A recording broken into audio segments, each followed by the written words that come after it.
Hack number 4, attention to detail. Oh my God, some of the typos and things I see is just shocking. Now, some people would say, well, that's really trite, isn't it?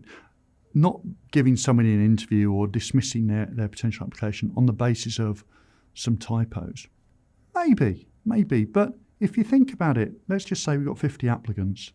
And there's quite a few applicants who are all pretty similar in skill. How are you going to work out the difference between them before interviewing them? You're going to go on small things, those first impressions. Now, if somebody has a poor attention to detail, say typos throughout their resume, that doesn't reflect well on that person's attention to detail when it comes to doing their day job.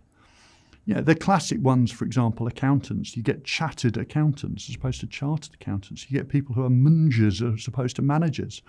I even had somebody a while ago who applied for a CEO role who spelt his own name wrong. And I know that because he had his name in the header and a name in the footer, and they were spelt differently. That is spectacularly bad. And if I was the board of directors of that company, would I trust that person running my company?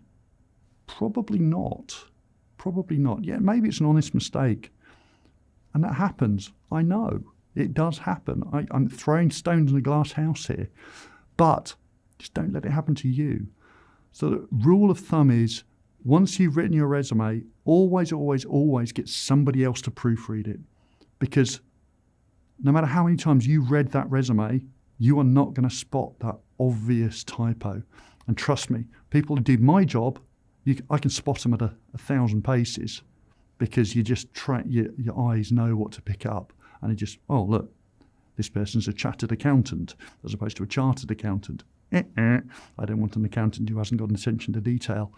So be really careful and get somebody to proofread it, both your resume but also anything else that's in the public domain, like your LinkedIn profile. Because trust me, it can be just an honest mistake. You may not notice it, but somebody else will, and it does not reflect on your professionalism.